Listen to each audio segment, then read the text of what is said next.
one more time, because sometimes in these live streams it like starts like 20 seconds after I hit start.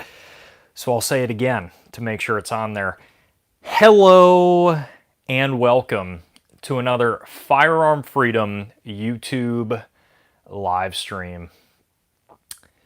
Yep, sorry Doc, I we had it staged up there in order to allow people to, kind of get in, trying something new. We'll see how it goes. Tonight's live stream is going to be an interesting one.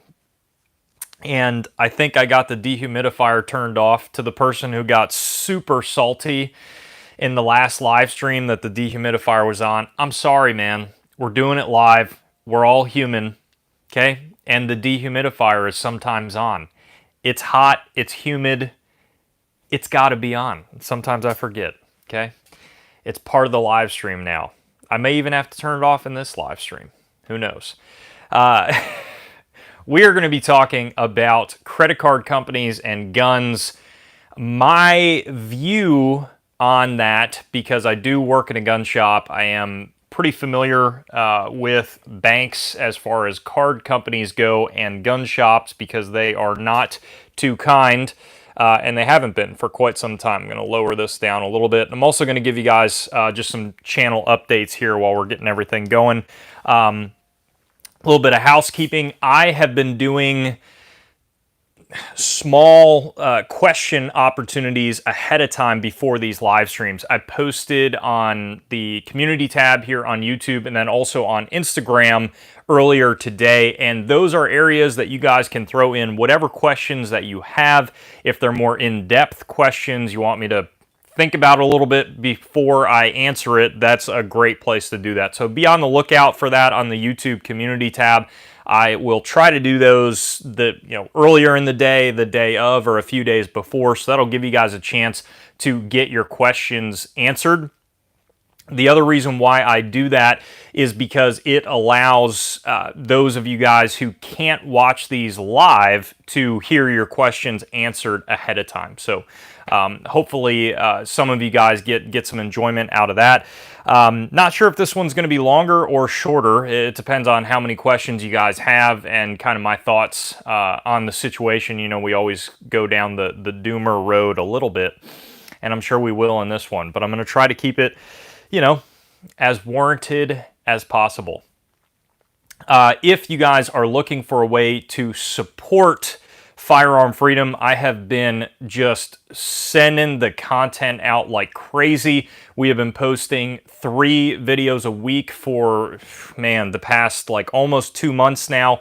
So if you guys aren't seeing 3 videos a week, there's a chance that YouTube is hiding some of these videos from your subscription feed. So the way that you can kind of counteract that, from the best of my knowledge, is to hit the subscribe button, ring the bell, hit the like button, comment down below this video. All of that stuff should help keep these videos actually popping up in the subscription feed. So we'll see if that continues to work. Maybe it will, maybe it won't.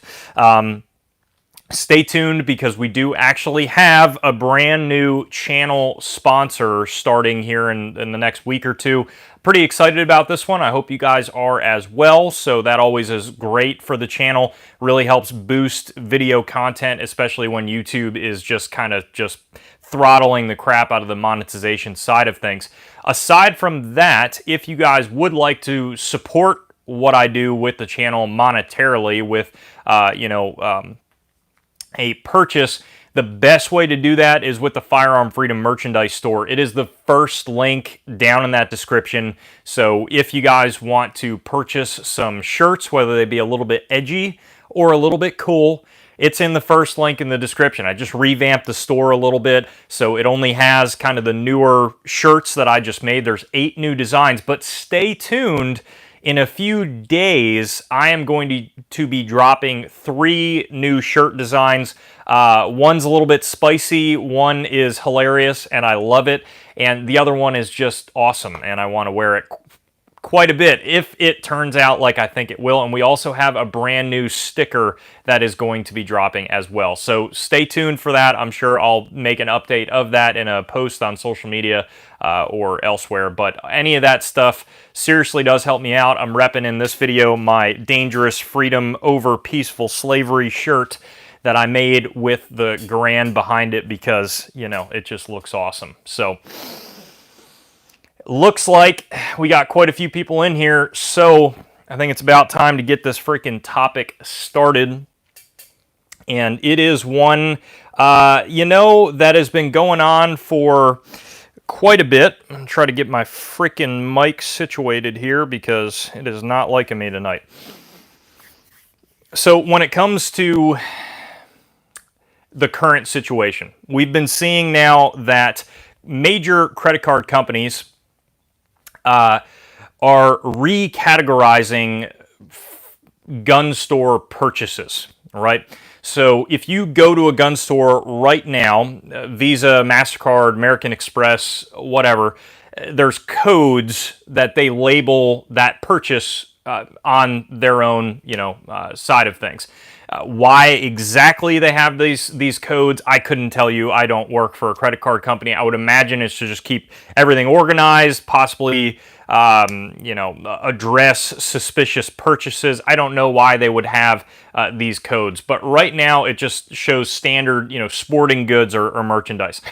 They're currently going about, I believe there's 3 total right now, companies that are going about changing the code for gun store purchases to be firearms specific. And they also want to do this to be able to report purchases or suspicious purchases at firearms stores. So there's been a lot of videos circling in the YouTube sphere over the past maybe 2 weeks that this has been going on. And over that time, I've been giving it a little bit of thought, and I wanted to share my 2 cents and also share with you guys what we see at a gun shop, with which this has been going on for quite some time now. So let me get that part out of the way. You guys know, you know, I'm work full-time at a gun shop, and we have been having issues with credit card purchases for probably over a year now. And the issues that we have been seeing is that with a significant amount of banks, we're talking countrywide banks, not even just like small local banks, labeling gun shops as fraud or fraudulent activity. And how they've been doing this is by not allowing debit card purchases at the shop that I work at. Now, our shop is very secure. We've never had issues with this before, and in talking and reaching out to other shops in the community, this has been happening elsewhere as well. Now, oddly, if the card is run as credit, it will immediately let it go through. But and customers have shown us right on their phone that they swipe the debit card purchase and it says declined, and then they'll get a little warning up on their phone saying, hey, this is fraudulent activity, you know, such and such purchase at this time. And it's not just like one person. It is, I can't even count how many people this happens to. So much so that we, you know, tell everyone that we're probably going to have to run the purchase as credit. Now, is this small, localized to our area or to our part of the country? Potentially. Is there anything malicious behind this? Maybe, maybe not. It's tough to say with a situation like that. But that just goes to show you guys that it does happen. It absolutely does happen as far as things being marked oddly by a bank at a gun shop. That's been going on for a significant amount of time, and no one's really been talking about that, so I don't know if it really is on a national level. This is a little bit more alarming, and it's also goes more down the path of what we've been talking about, what we have been talking about so long on this channel, more specifically with these live streams. When we're looking at the grand scale of things going on with the ATF and with other arms of the federal government, we are seeing a massive push away from anything legislative. We've talked about it before on the channel and my views on the situation of kind of being one big game, and that's just my view of things, and I have a very black-pilled, if you will, view of the situation.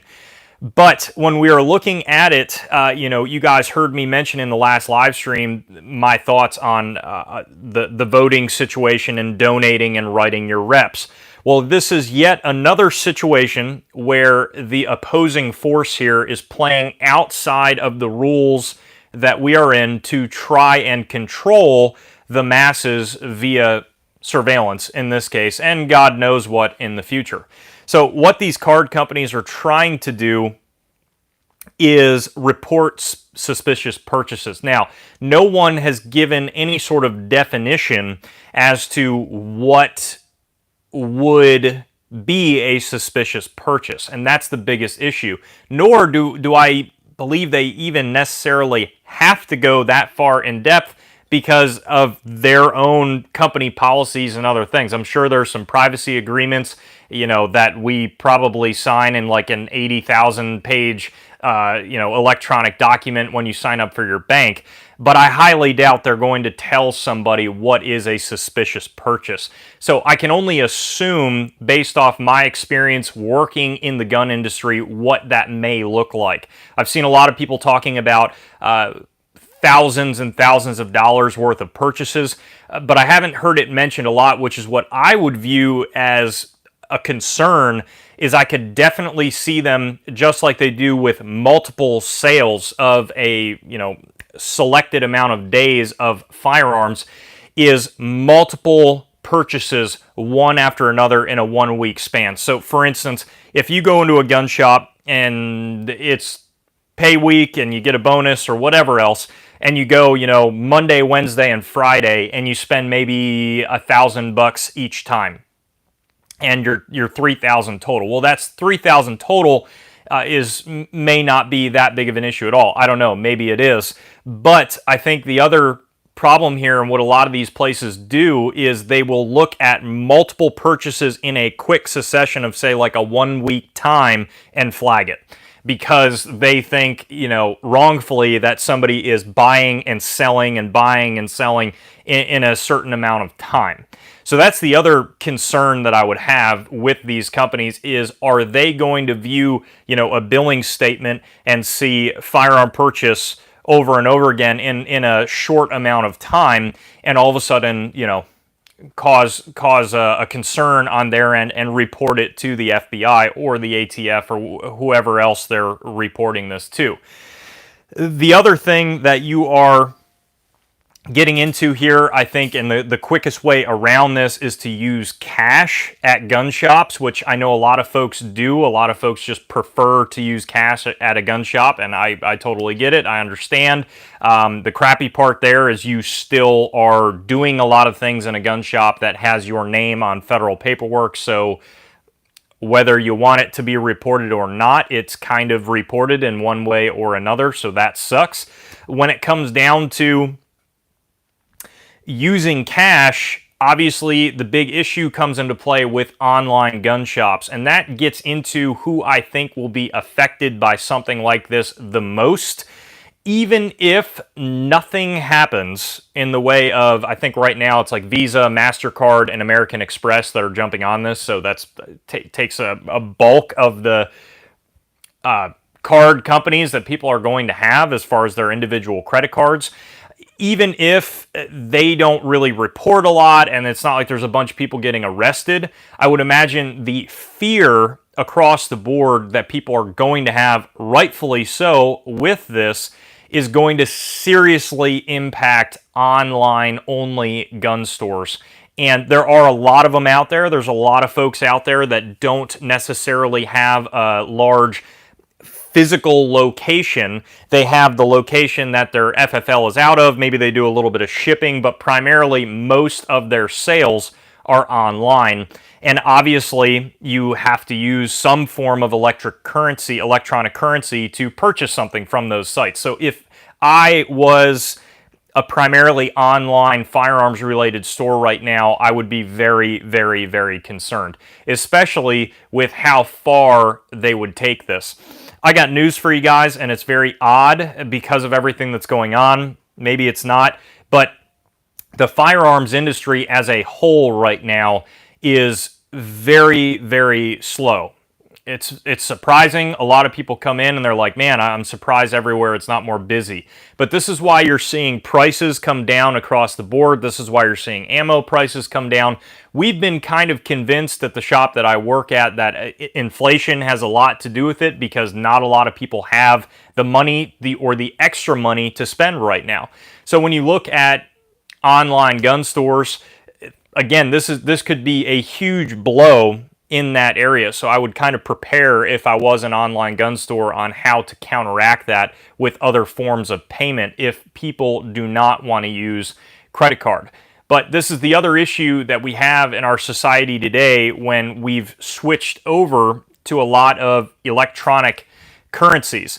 You have now this kind of change to where our money is not in this like tangible asset, but it's just electronic ones and zeros. And at the end of the day, quite frankly, it can be manipulated. It sucks, but it can, and we're seeing that right now. So this is very alarming moving forward, and it is one more step, as I have been continuously saying, in a direction that is not part of the legislative process.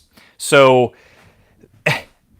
again, you're dealing with an opposing force that is not operating inside the parameters that we are given. And then we are trying to operate inside those little parameters to fight all of these different things. And it's not working out too well for us as a whole. Not just in the gun community, but just the human beings inside of the United States right now, and the world for that matter. It is not working out too well. So that's something to seriously think about. I want to catch up on some questions here while we're talking. I heard Visa basically said they don't endorse the use of the new MCC code, but they're still going to use it. Is that true, and when does it start? Doc, so according to them, it's true. In my opinion, that looks just like kind of like a PR stunt. You know, it seems like they're saying essentially, hey, we're not for this, but we're still going to do it. You know, so sorry, but we are still putting it through. It doesn't make much sense to me. You know, it's essentially the same as a politician saying, hey, I'm not trying to screw you over here, but I'm still going to do it. I mean, it doesn't really change the fact of the situation that's going on.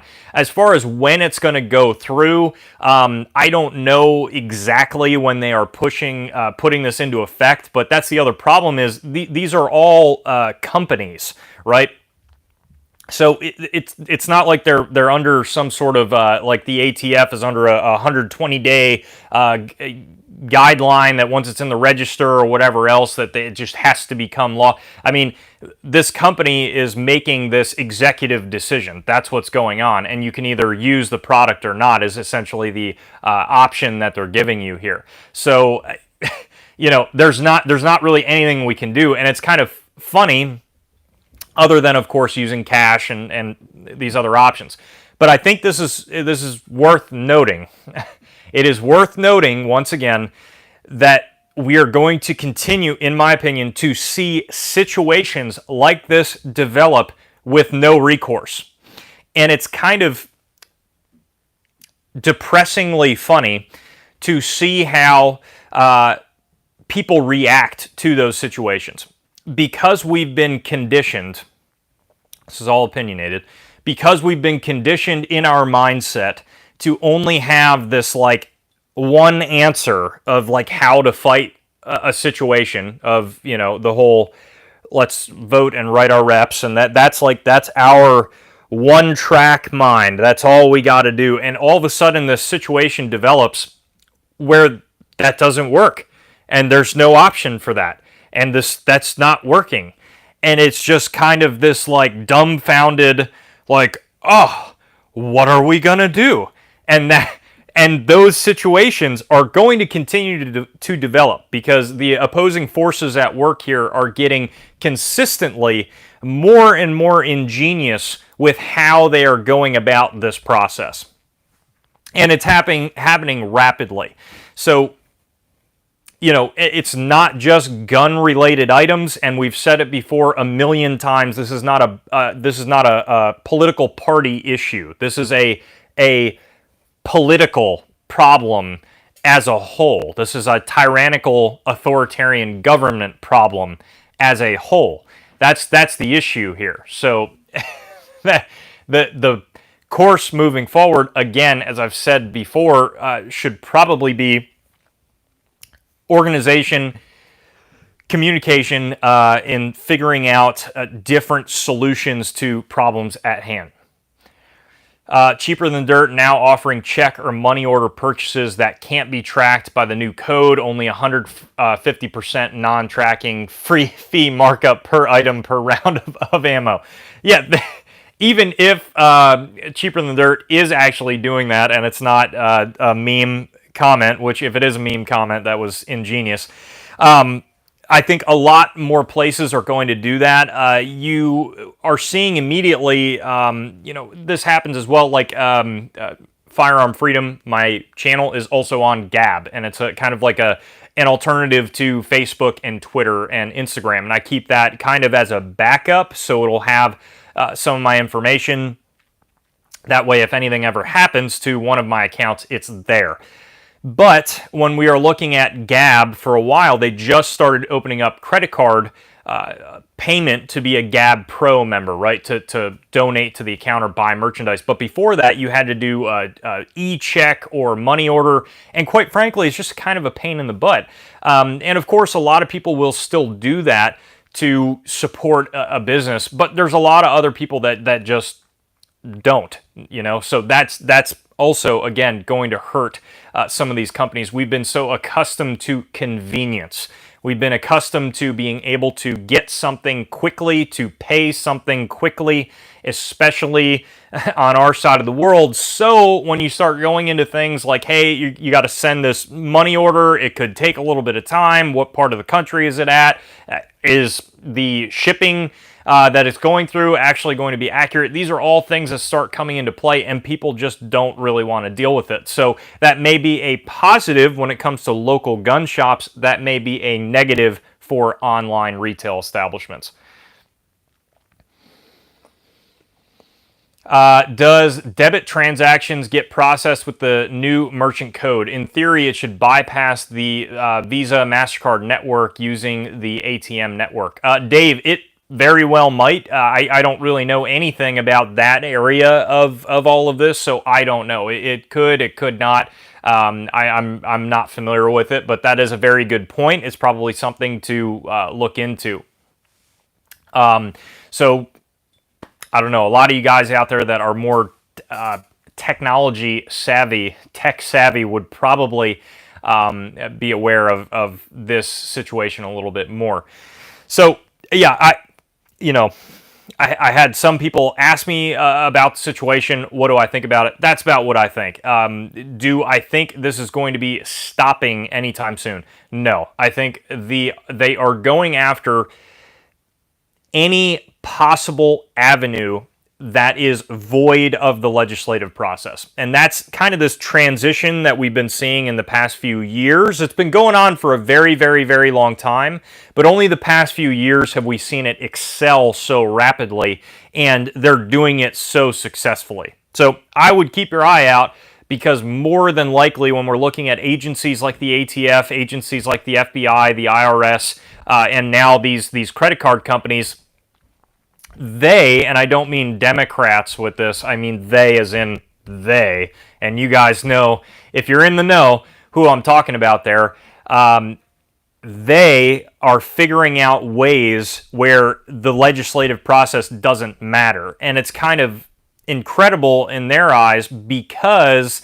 we are still occupied with trying to figure out, okay, what to do in the legislative process. And meanwhile, they're on that side saying, none of that matters because we're going to utilize the ATF, and the ATF is going to defy the Supreme Court in every way, and they're just going to say, hey, they're going to do it. What are you going to do about it?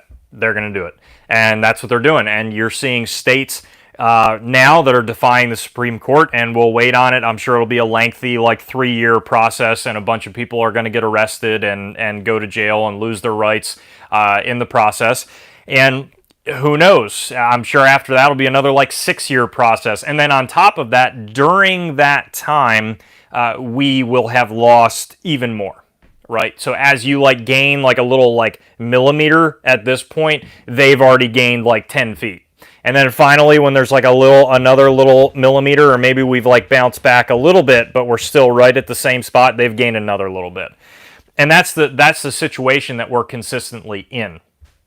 My advice to all of my viewers is to figure out a way out of that conundrum that we're consistently put into, because we have been doing the exact same thing over and over and over and over again, and then everyone wonders why we have nothing left.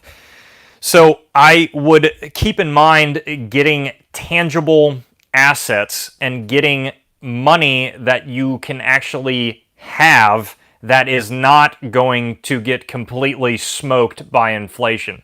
Moving forward, I'm not somebody that's big into economics or anything like that, but I can tell you there's probably something worth noting about having assets that you can trade and barter with, and we're not talking about SHTF, the world is over. I mean just everyday situations, because it could very easily get to a point where they are controlling your electronic currency and what you can do with it.